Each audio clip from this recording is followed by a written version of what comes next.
And let's see if we can do that. Here we go. There's the audio. Audio helps, doesn't it? Don't you love live? And that's why I do live. Anyway, I'm Bill Hitchcock. Welcome to Bill Hitchcock Live. We have got a fantastic program for you. If you see me looking off to the side like this, it's because not only am I the host of the show, I'm also the director of the show. That's me, Bill Hitchcock. And real soon, Bill Hitchcock Live will be the one website that we'll be carrying everything out of. Right now, we're doing YouTube and putting YouTube on Facebook to do what we're doing. What are we doing? This is, in essence, a news and commentary editorial type of program with a big twist. The big twist is this. It's not just me commenting on things. I am opening up the phone lines, and if you're at YouTube right now, if you log into YouTube, you will see a little chat box beside me where you can put in your questions and comments. Also, I want to get your phone calls. Let's see if I get this. No, that's not the one I wanted. How about that one?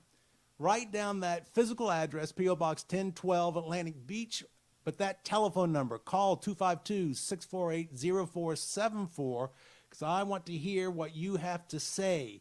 That's what this is all about. This program is to be able to give you an opportunity to comment on the items of the day, like the elections and what's going on, the rise of socialism and what's going on. It's on a national level, all the way down to a more local level. Sometimes we'll talk about marine fisheries issues. If hurricane season, if we were up during the hurricane season, we would have been doing hurricane coverage. But this is what the program is all about. The program is about you. I don't know if you were able to hear what I was talking about earlier before I realized I didn't have my microphone turned up. But this gentleman right here, Jay Spadelson, he's a commercial fisherman here in eastern North Carolina. No, we're not talking about fisheries issues. Jay was up at the Trump rally in Washington, D.C. this past Saturday. He had a very unique experience, what you don't hear in the news, but the man was there all day long. And it was just by chance that I saw that he was there. And yesterday I was on live doing a live promo when my phone rings and it's Jay, and I'm like, okay, let's just take it on air. So we did an interview with Jay, got to hear exactly what it was like to be at that Trump rally in Washington, D.C. It is not what the news has reported, although unfortunately later on in the evening, things did turn ugly.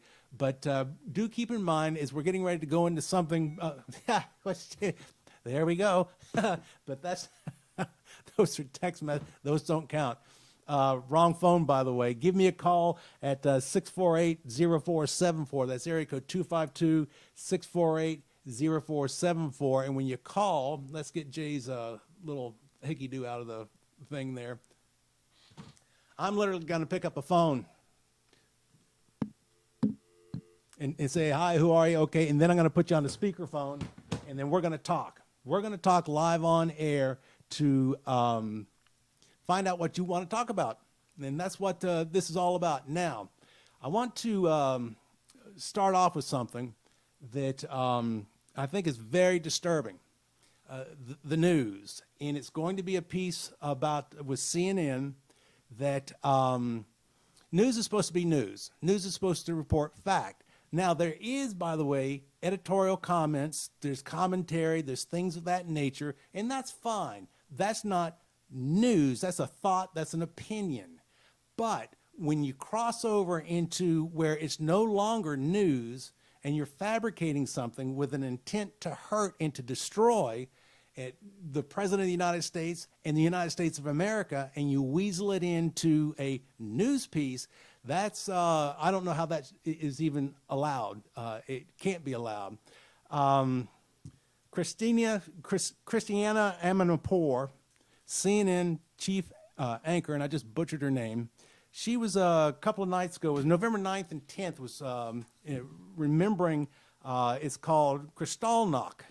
That's a German word for broken glass. And what that is, Kristallnacht, in 1938, is when they call them paramilitary and civilians started raiding the Jewish businesses and all and breaking the glass. That's why they call it the broken glass or Kristallnacht. And this was before Adolf Hitler. And we're getting into the brown shirt time period and all. Christiana Amanpour does a report on it. Now listen to what she does. We're going to go to this, cut to this hard, but listen to what she says and does about Nazi Germany, Adolf Hitler, transitions it into Trump. There's no correlation, by the way. And then listen to her final out comments about what President Trump, quote unquote, is doing. Let me see if I can get into this right now. Welcome to the program, everyone. I'm Christiana Amanpour in London. This week, 82 years ago, Kristallnacht happened. It was the Nazis' warning shot across the bow of our human civilization that led to genocide against a whole identity. And in that tower of burning books, it led to an attack on fact. Tell you what we're going to do. Let's start that one over. Welcome to the program, everyone. I'm Christiana Amanpour in London. This week, 82 years ago, Kristallnacht happened. It was the Nazis' warning shot across the bow of our human civilization that led to genocide against a whole identity. And in that tower of burning books, it led to an attack on fact, knowledge, history, and truth. After 4 years of a modern-day assault on those same values by Donald Trump, the Biden-Harris team pledges a return to norms, including the truth. And every day, Joe Biden makes presidential announcements about good governance and the health and security of the American people, while the great brooding figure of his defeated opponent rages, conducting purges of perceived enemies and preventing a transition.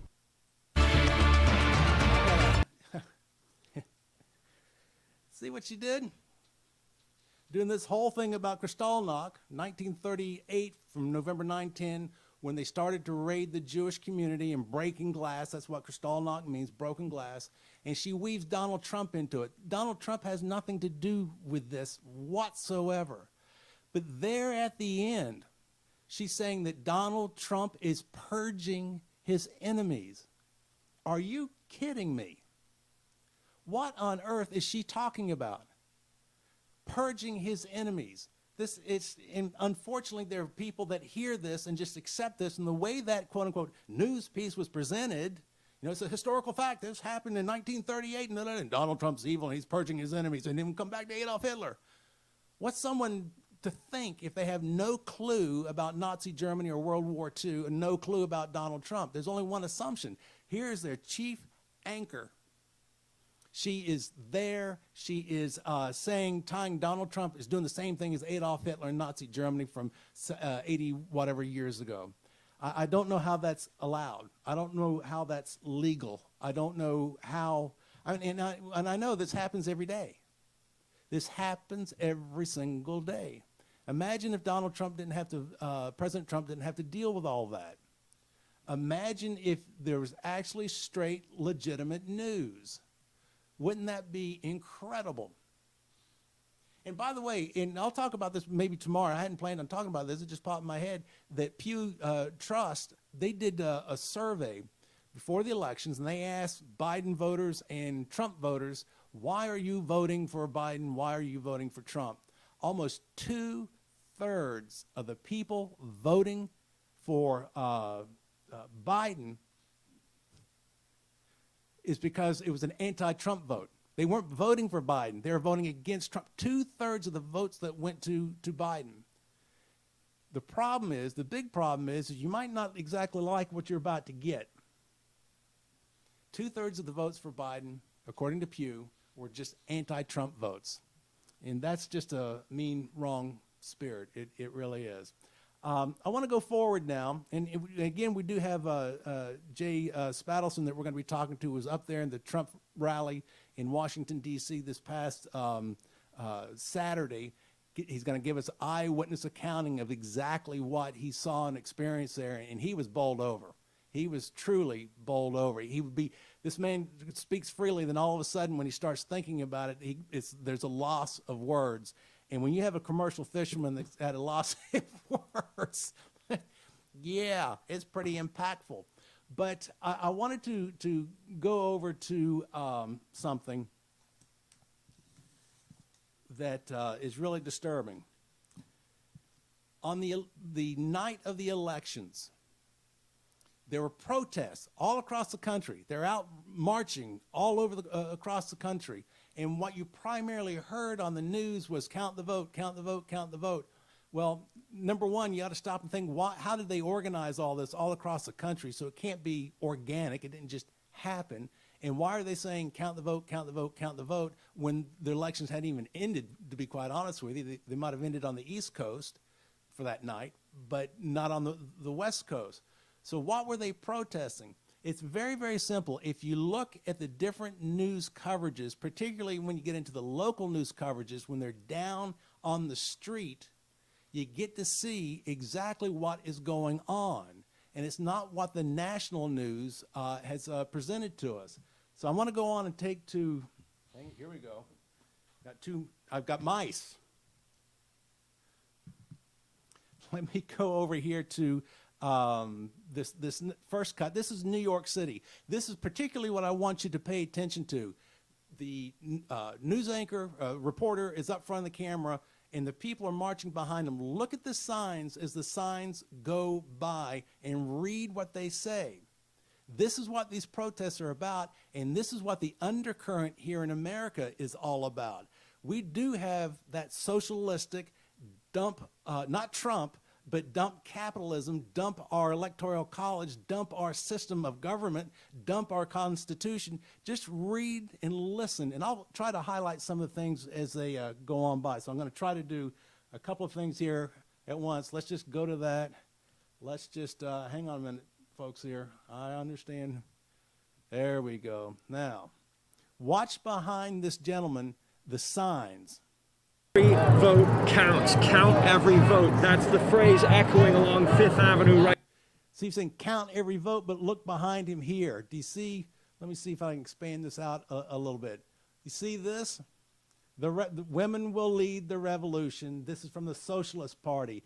Dump Trump and capitalism. Watch as this video plays. Right now, we're almost to Washington Square Park. I want to take you up top to Chopper. Also, look right here. That says in the Electoral College. This, and he's talking about, this news reporter, he's talking about this is about count the vote. Well, get rid of capitalism, get rid of the Electoral College, and women will lead the revolution. And that's coming from the Socialist Party. Take a look down from the sky. What began as a few streets have been blocked off. Folks have been giving out water. People of all backgrounds joining together, again, with one message. Now, you hear what he just said? It just tickles me. He just said people of all whatever diversity's backgrounds are joining together with one message. Well, we just saw 3 messages right behind him. This is New York City. This is on the night of the elections, okay? These are the protests of count the vote. Hang on, let's go on and get back to this. They want to see every vote counted, and that's what folks are doing right here, joining together along this march on Fifth Avenue. Police are here, NYPD's out here. They've been walking along the entire time, but we've had no issues. We've not seen any issues. There have been no problems. Again, this is a very peaceful, organized march that's expected to wrap up here at Washington Square Park. Socialist Party again. This is one of several demonstrations planned for tonight and the next couple. What's this? Something about police. Let's go Of days. We're live in the village. I'm Mark Santia, News 4 New York. Are you starting to catch on? Are you starting to catch on? Now, it gets even better. That was just one. I want to get rid of that and move into the next one. This next one, let's see. We're going to go to Minneapolis. Yeah, Minneapolis.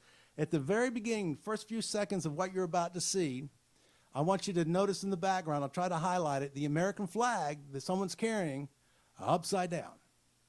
An upside down American flag. All right, let's roll that. All these racist ass cops, we don't need them, Do you see it right here? They're marching. Black Lives Matter, upside down American flag, Black Lives Matter. Notice those are right side up.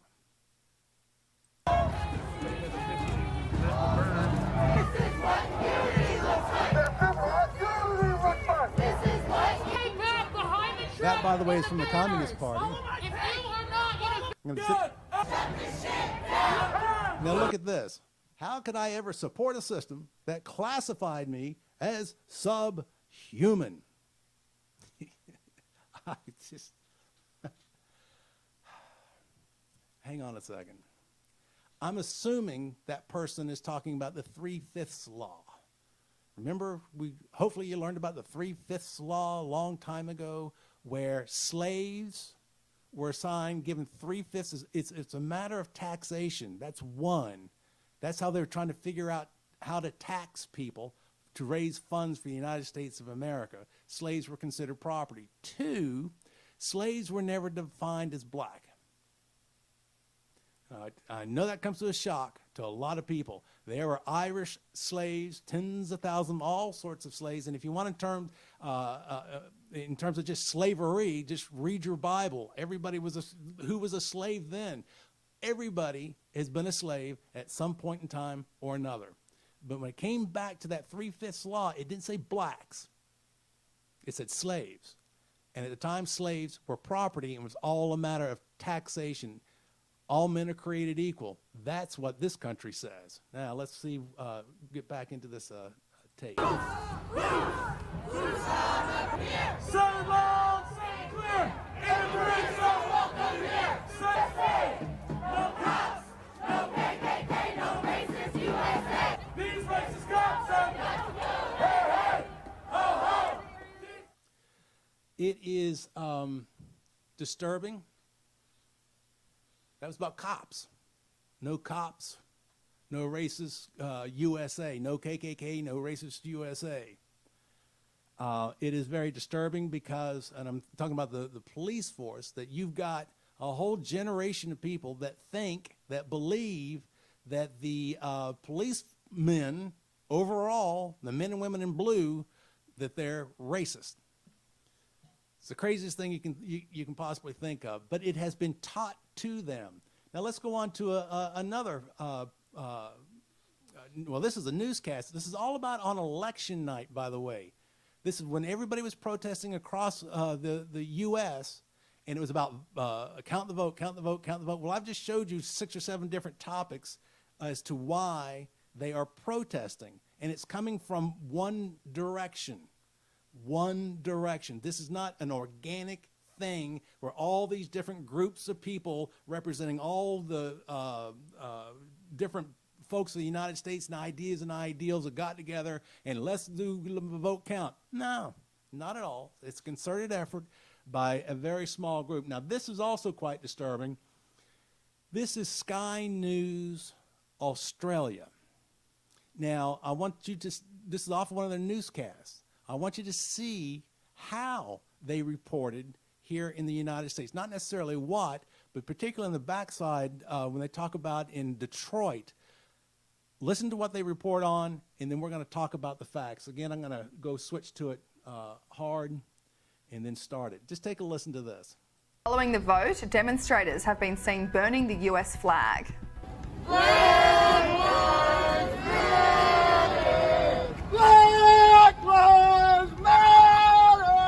Trump supporters on Wednesday stormed a convention center in Michigan, calling for vote counting to stop.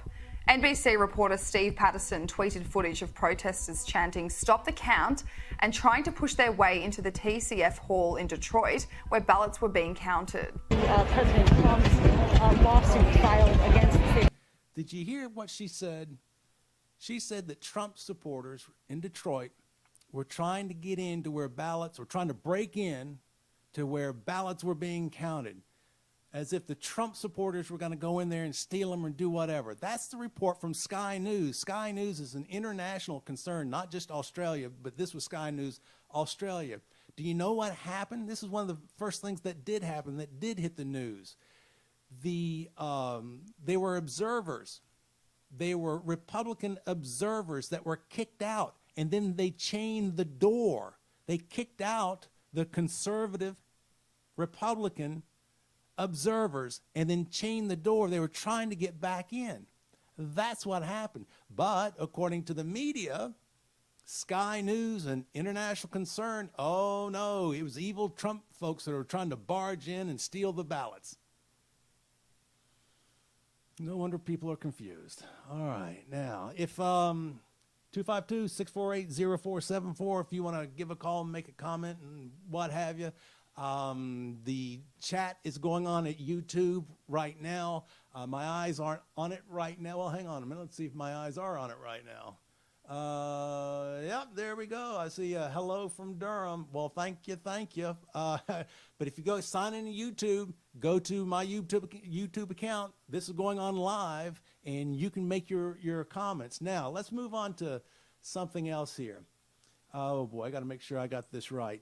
I think we're back in New York. New York. Let me start rolling this. Oh, it's good.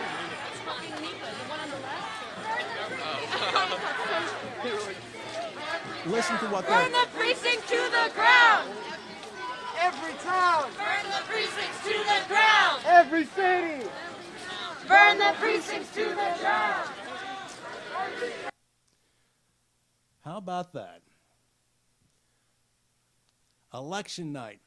This is supposed to be count the vote is why they're protesting. That's in New York. Burn the precincts to the ground, every city, every town. I haven't added up everything that's being or has been protested. Burn down the police departments, get rid of the Electoral College, the socialists are coming, the women socialists are starting a revolution. Absolutely lies from the news media. Just absolutely mind-blowing what is being reported and just accepted and just allowed. I don't know, I'll have to do this another time. Journalism.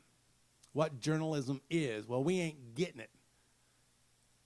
Fact and reality is not being communicated. It's not that difficult, people. It really isn't. So, all right, one other thing. This is what I really wanted to show. This is, I don't even remember which one of the protests this is, but I'm just going to go take to it hard. There's no audio to this. There. That's at one of the protests. I think it's New York City. Now we're getting to the heart of the situation. Now everybody should really be paying attention. We don't want Biden. We want revenge. Now that A over here to the left, that's the symbol for Antifa. And by the way, so are those three arrows. Those three arrows come from the same time period of Kristallnacht.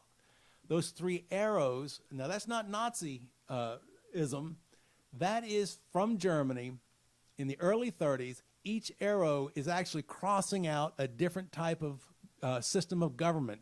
One of them is communism that they want to get rid of. Another one is Nazism, and another one is capitalism. This is one of Antifa's logos, and that's what it means. For police murders, imperialist wars, and fascist massacres. They want a revolution. That's the whole point and purpose. They want to tear the system down.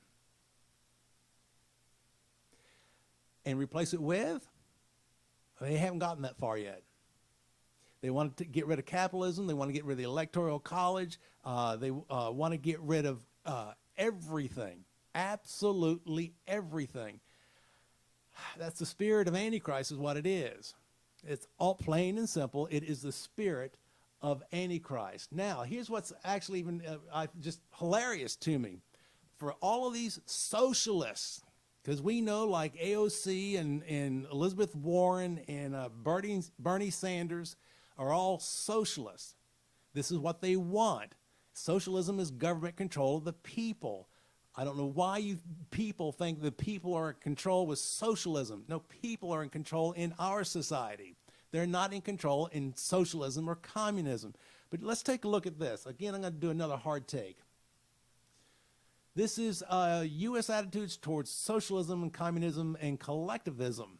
This is put together every year by a group called Victims of Communism Memorial Fund. Now, did you hear that magic word? Victims of. not the beneficiaries of. This is victims of communism that every year they're doing research and survey of this country to see what the mindset is of this country, of those things. And yes, as we very well know, it is growing. But here's what, riddle me this, Batman. I just want to show just a couple of things here. Key takeaways. If you take a look right there, let's see if I can expand this a little bit. Make it, there we go. 40% of Americans now have a favorable view of socialism. 40%. Obviously, in the young crowd, like the Gen Zs, that's 49%. And it is growing. Okay? Now, interesting stuff here, but I want to go down to the bottom because text don't really do too good on a TV-style program. Let's shift them a little bit. Look at this one right here. 1, 2, 3 up from the bottom where it starts off with Americans. It says, Americans increasingly distrust the government that take care of their interests, with 87% saying they trust themselves over the government and their community. All right. People, we're now at 40% of Americans go, socialism, socialism, socialism, while 87% of the people, I don't want government. No, stay out, I can take care of myself. What do you think socialism is? What do you think socialism's going to do? What is it? What part of the program have you not caught on to yet? It's all about power and control. You give up your freedoms. You give up your opportunities. You give up your rights. That's a word. Another word we're going to have to talk about in the future because people get, that's my right.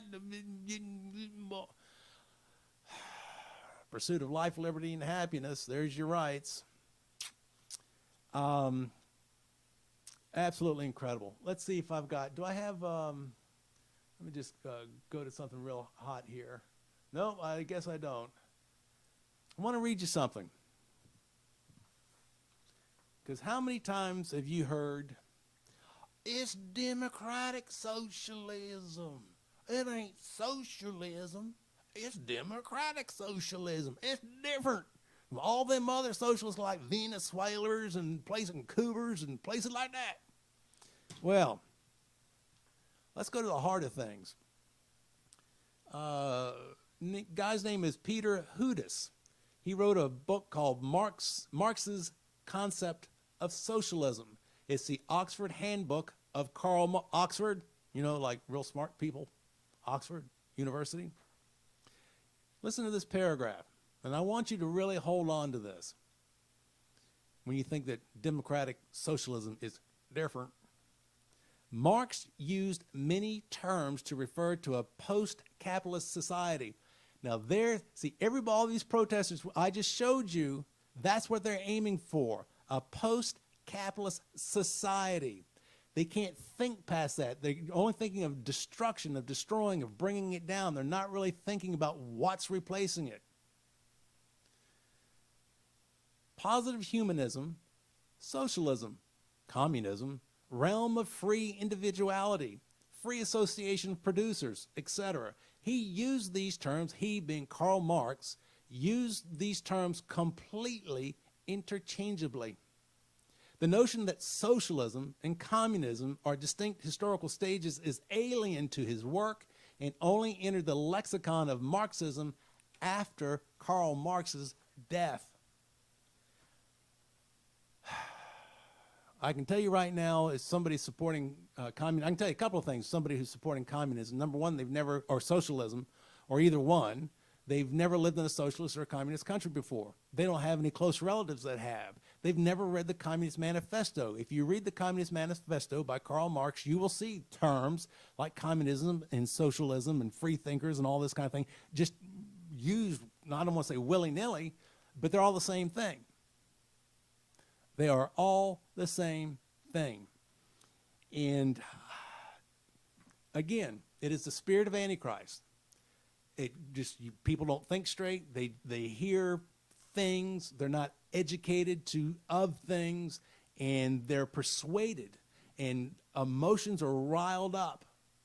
If you ever noticed, by the way, a classic example, when Nancy Pelosi said, we got to pass this bill, the Obamacare bill, to see what's in it. Now, how stupid is that? And actually, Biden said the same thing about what he'd do with COVID. He finally gave a response. Well, what's your plan for COVID? He says, well, I'm going to contact the governors and the mayors of every state and cities across the country, and I'm going to ask them what they want to have done. And I'm going to get up with Congress and have them come up with a plan. That was his plan. He was going to contact other people and say, what do I do? Elect me. Got to do it now, though. Like Pelosi. Oh, we got to pass this bill now so we can see what's in it. It's crazy. Stop and think. All right. Enough of me for right now. What I want to do is I want to go into the interview. I love this interview with Jay Spatelson.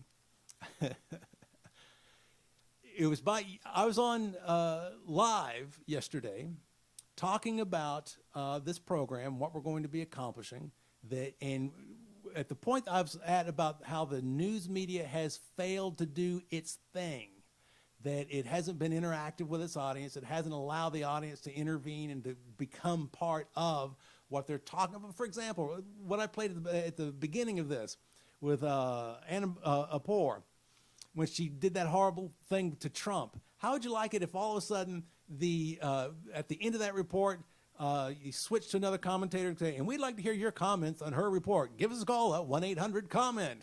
Wouldn't that be great? Well, that's what we're trying to accomplish here. That is exactly what we're trying to accomplish here. Right now, though, I was talking about things live. My phone rings. I look over at my cell phone, not the studio phone, and I look, and it happened to be Jay, the guy that I wanted to get an interview with. So I figured, well, don't miss the opportunity. So I went, hi, Jay, and he didn't know we were live, and proceeded to do the interview. So the first about 10 seconds of what you're about to see is me talking about, hang on a second, the media and what we need to do. Well, we don't need to do that. We need to do that. And then the phone rings. So suffer through this. It's live. It's when this was done, we did it live. So suffer through the first part. Let's go to tape and take a listen to Jay, who was up at the Trump rally.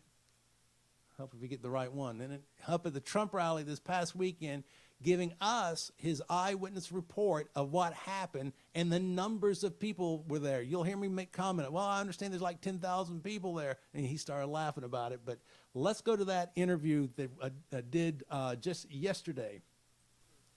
The story is always about you. See, that's where TV has messed up. TV thinks it's about itself. It never has been. TV is about you. It's about us. It's supposed to be. So that's why I'm doing what I'm doing with going on live tomorrow, Monday at noon. We'll be going live again. Like right now, if you're watching this, we're live. This is live online from YouTube, going over to Facebook. And this will become a daily program. Again, this is going to be news. And sometimes it's not always going to be on a national basis. How about that? Hey, Jay. All right. Hey, I'm trying to get an interview. Well, hang on a minute. Hey, Jay. Yes, sir. This is Mr. Bill. Hey, Jay, I'm going to tell you right now, we're actually live online as we speak. All right. Well, listen, now that I got you, you were at a very interesting place yesterday. It's called Washington, D.C., and you participated in a very interesting thing called the Trump rally. I wanted to hear about it. What was it like for you? Oh, my. It was amazing. It was the most patriotic.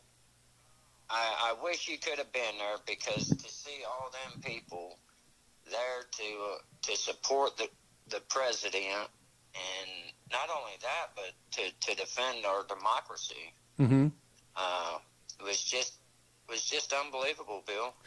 About how many people do you think? I've heard 10,000 people were there. Is that sound like a low number or a high number? No, that's got to be a way low number.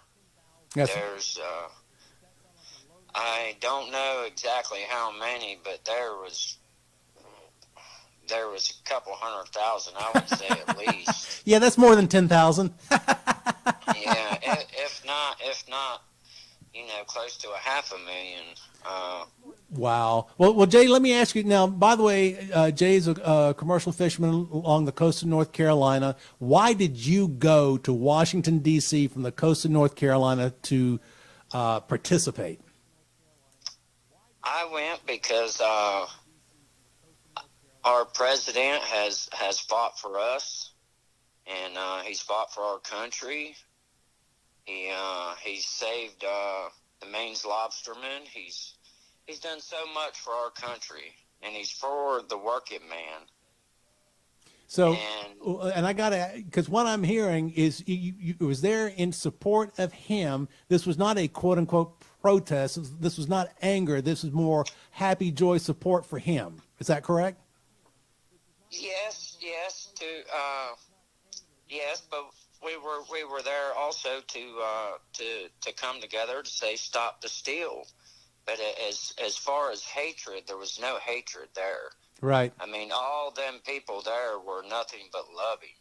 Excellent. And, well, yeah. we understand of course, the news is going to report the negative, and it's my understanding, or from what I read from the news, that after basically the event was over and the large part of the Trump supporters had left, that the left, they said Antifa, they said Black Lives Matters, have moved in and got rather violent with some of the protesters. Were you there when that happened? No, I never saw none of that. Okay. None of that. No. Were you there at nighttime at all? No, we left before the night. I don't know what happened after we left, but I never saw no Antifa. Excellent. So, I'm sorry. Go ahead. no, I was just going to say. So you didn't see any violence. You didn't experience any. No one was mad and upset. It was a peaceful coming together of folks to show their support for the president and to express your disdain for how the elections have gone. Does that pretty much sum it up? That's right. Yep. To stop the steal. I mean, there was no anger. I mean, you had all them hundreds of thousands of people praying at the same time. I mean, I don't know if you've ever felt the Holy Ghost, but I'm telling you, I mean, when everybody was praying, it was just touching. I mean, unbelievable. Wow. Was there did everybody just, was there a designated time, or did everybody say, let's get together and pray? Or was it organic and it just whoops, I've just lost him. Oh, well, lost Jay, who was up at the Trump rally yesterday in Washington, D.C. He's a commercial fisherman. Well, here we go. Hello, are you still there? Yeah. Lost somehow. Don't you love technology? They had some speakers there, and we wanted to start off with prayer, and that's how everybody prayed. It was we said the Pledge of Allegiance. And CJ from the Deplorable Choir, I don't know if you know who she is, but she sung the national anthem, and everybody joined in and sung it along with her. I mean, you're talking patriots now. So you prayed, you said Pledge of Allegiance, and you sang the national anthem. Mm-hmm. Oh, yes. How terrible. That's just absolutely disgusting. I know it. And that was just the beginning. I mean, every kind of person you can think of was there. I mean, from all over. California, you name it, they were there. Really? Did you get a chance to talk to some of those folks that, I mean, again, you and I are both here in North Carolina, and did you get a chance to maybe talk to someone from California, like you made mention, just to hear their thoughts and opinions, just to make sure that that you and I aren't nuts, that this is pretty universal? Yes, I did. I met a woman that come from San Francisco, and she came down, and she was Filipino, and she told me that we had to fight to save our nation. She said that where she come from, she knows communism, Yep. and this is it. And she said that we'll never let our country go to that. We're going to fight the whole way. Half my family, by the way, Jay, at one time lived under communism, so I'm highly attuned to what's being said. Is that really what the sentiment?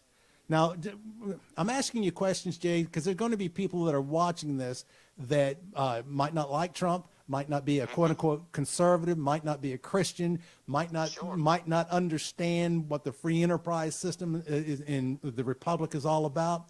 So. Yes, sir. Is that, though, the one of the backbone driving forces is the fear? Not only are you supporting Trump, not only are the elections the issue, but our republic. Is that the driving force or a driving force? It is definitely one of the driving forces, definitely.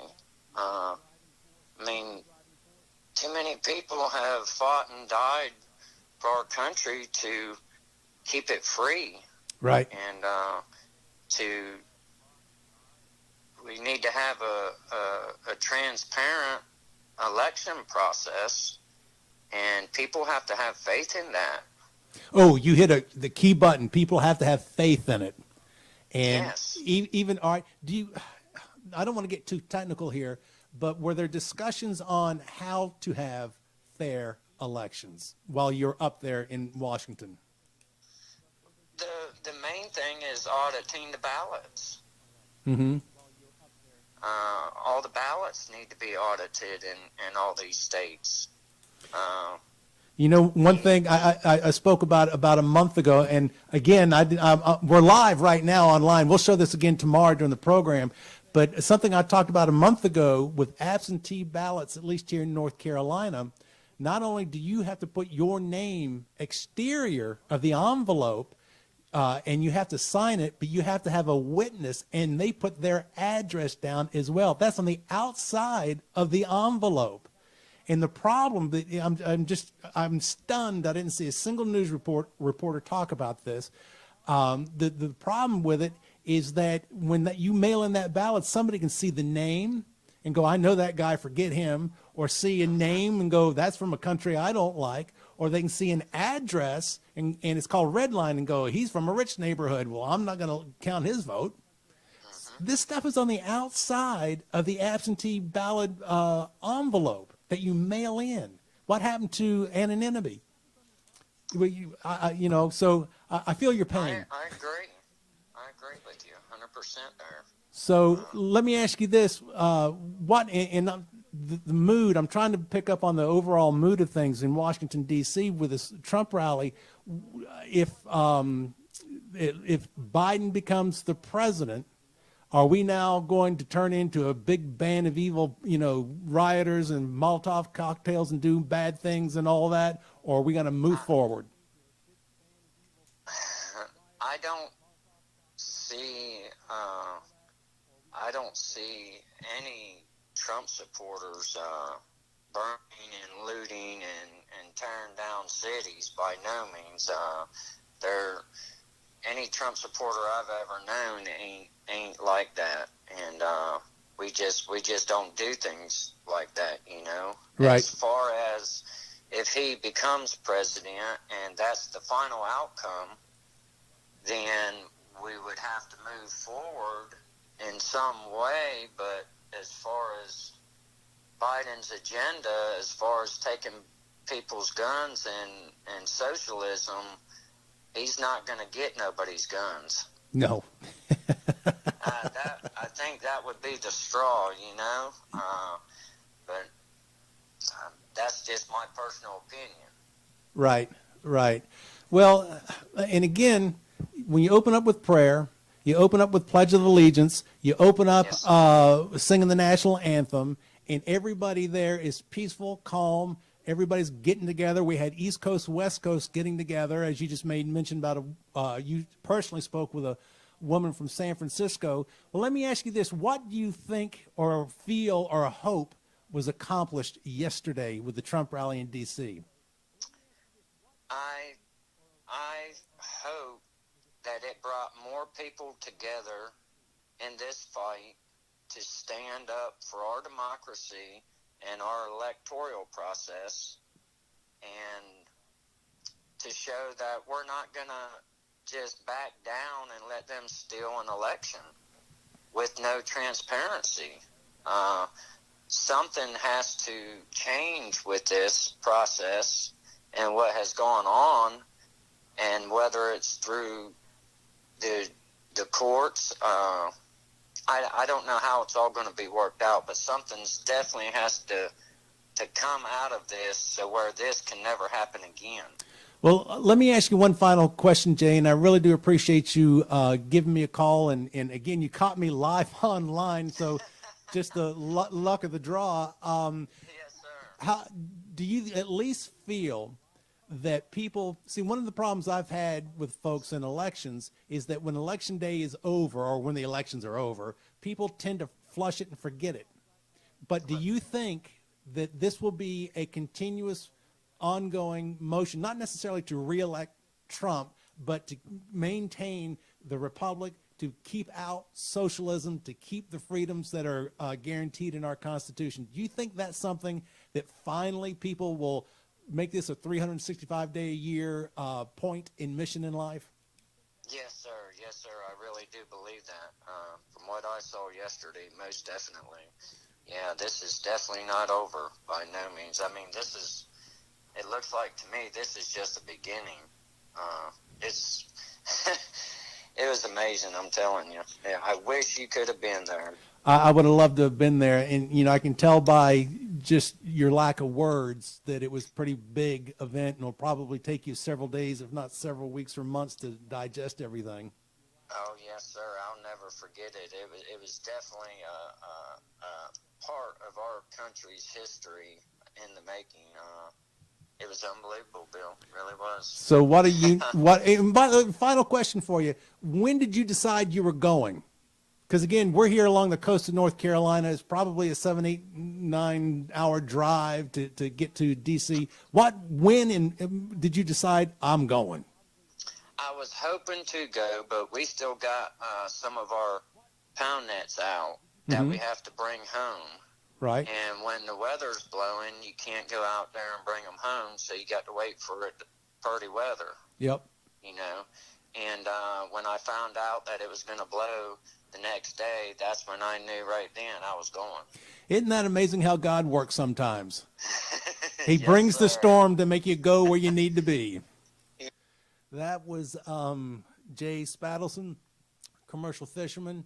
Went up to the Trump rally, and boy, that is right. Sometimes the dear Lord brings in the storm to move us to where we need to be. Hint, hint, for those of you that are really concerned about what's just happened with these past elections, with Trump evidently going to lose to Biden. I will remind you that, or bring up that it was 8 years ago that we had the same feeling, not as severe, when Romney lost to Obama. I was co-hosting a live radio show at the time. And the next day after the elections, when Romney had lost, everybody just was flabbergasted. They were stunned. They didn't know what to do. But I'll tell you this, it was a blessing in disguise. Because, number one, we found out who Romney, it would help if I look at the right camera, we found out who Romney actually was. He wasn't that conservative folks thought. And if Romney had won, I seriously doubt we would have had Donald Trump. So we need to think about things like that. And also, hey, remember 76, Reagan against Carter. Reagan didn't win. We had to wait till 1980 before we got President Reagan in. There's one other thing that I wanted to make mention of. Well, actually, I made mention about that interview with Jay that we did yesterday. He called me live when I was on air. It was about the absentee ballots. Now, this is here in North Carolina. I did not see one single bit of news coverage on what I'm about to show you. And I talked about this about a month ago. In your envelope that's supplied for your absentee ballot, on the back of you put in your, let me pull that out. Over 1 million people in North Carolina voted absentee. The very methodology that I'm showing to you right now. after you fill out all the stuff and do your voting, this is what you have to do. On the back, you see this top yellow area? You have to sign. Then underneath that, see this next yellow area? You have to have a witness sign, and that witness put down their address. This is exterior of the envelope. This is not confidential information that you stuck inside the envelope. This is exterior. So God and country can see, number one, this is Bill Hitchcock's vote. Number two, who his friend is and where they live. Now, do you think that quite possibly someone would go, Bill Hitchcock, or they could look at your friend's address and go, oh, they live on Super Duper Rich Way. Or, wait a minute, that looks like a foreigner's name. I'm still stunned that your name and somebody else's name and address is exterior of the absentee ballot envelope. And over 1 million people in just North Carolina voted this way with their confidential information and a friend of theirs' confidential information, name and address, exterior. Blows my mind. Absolutely blows my mind. I didn't hear one single news report about that. Now, I don't know if in other states that's how it is, but quite obviously, for an official ballot return envelope from the Board of Elections here in Carteret County, I assume this is how it is across the entire state, that something needs to be done about that. But I tell you what, folks, this is the first live program. We're coming up at the end of an hour. I'm going to go on and sign on off. I won't be back tomorrow. I will be back. This eventually will be a live daily show, a lot more organized. You can probably tell already that I'm a one-man band that's making this all happen. And I do want to get some information out to you because I do want to hear from you. Let's see. That looks like, let's try that one. No, we don't want that one. There. Bill Hitchcock Live, P.O. Box 1012, Atlantic Beach, North Carolina, 28512. That telephone number, by the way, is for when we are live. And I know I didn't get it out very much today. I had too many things going on. But 252-648-0474. In the future, just give me a call, and we will take your calls online. We've had the chat room opened up all day during this, not all day long, but during this broadcast, cablecast, webcast. So give us a call next time. Let me just go on and do one other thing here, I hope. Thank you for watching. This will be posted on YouTube forever and ever and ever, so you can go back and watch it. There was a lot of very heavy things that we talked about real quickly. You might want to go back and just review them, just to keep in mind that we do have forces at work.